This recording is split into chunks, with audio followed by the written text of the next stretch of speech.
Hey book nerds, this is my August wrap up and I'm sorry this is a little late. I have been a bit busy and not a lot of things happening on the blog, but yeah, I read about 13 books and the first one was Last Olympian by Riordan.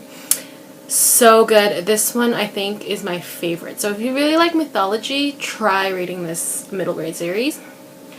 I also read The Anti-Goddess by Kendare Blake. This one was fairly different from her nightmarish Anna Dressed in Blood. This one touched upon again on mythology, and I thought it was a really interesting take on who was it again? I think it was Athena.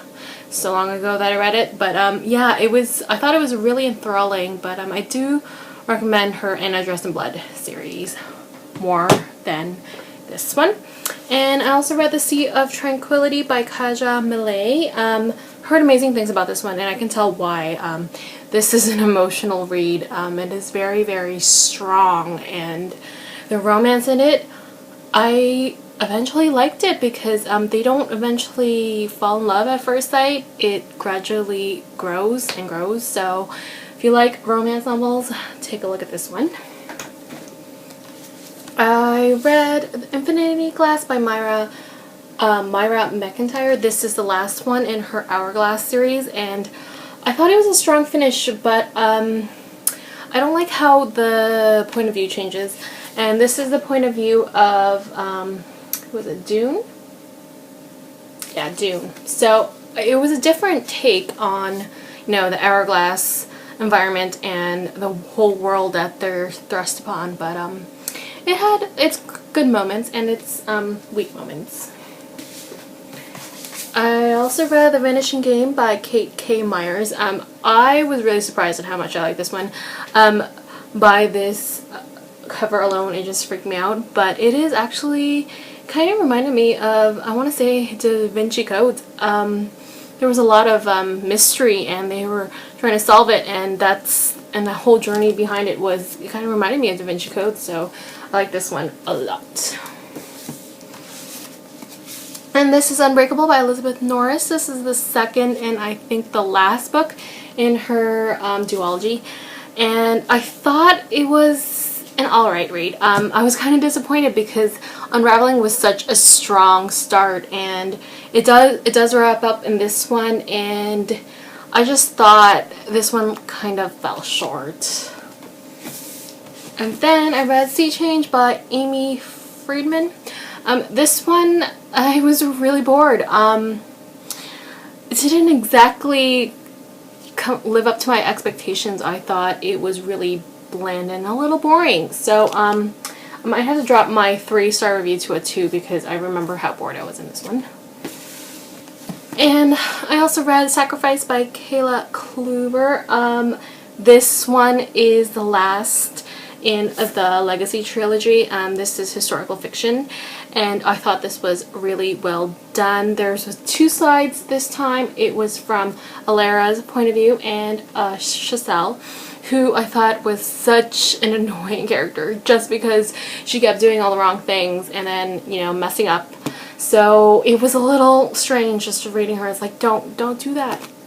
But yeah, that was a good strong finish. And then I read Divine Intervention by Martha Brockenbrough. This one was an okay read. I was kind of lost a bit in the beginning because I didn't know if it was present or the past, but it is for younger audiences, so just so you know.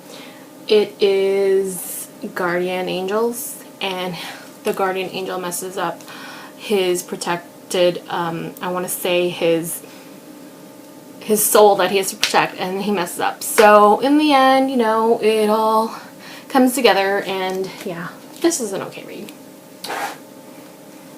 And Splintered by A.G. Howard. I really like this one.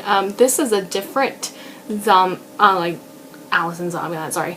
This is a different take on Alice in Wonderland, and I thought it was very powerful. This one definitely creeped me out a little bit, just because there were some crazy characters in this one, and I really recommend this if you guys like fantasy.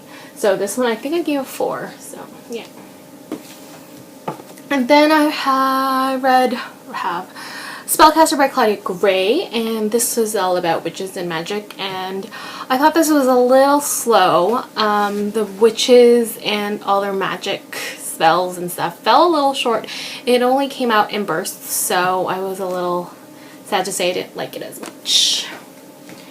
And then the series that I really enjoyed, ReVamped by Ada Adams. Oh my god, I know, you know, vampires have been overdone, but this series is really intense and really good. I gave this a 4 out of 5, and Ada is actually a Torontonian, and she kindly sent me these books for review, and I just love them. This one was a really good start to her series, and I can't wait for her 3rd book.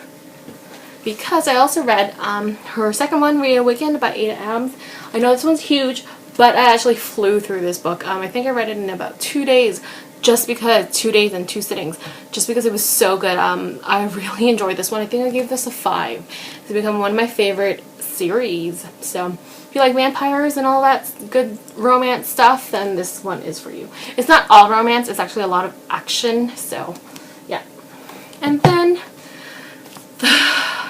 the second 5 out of 5 out of my books I read is The Madman's Daughter by Megan Shepherd. Oh my god, I can't believe I waited for so long to read this one. It is creepy. This book was creepy to the max. That ending about killed me and probably killed about everyone, so I cannot wait for the second one, because this one left me like dying. So yeah. And that is it for me this month. I will see you guys all next month.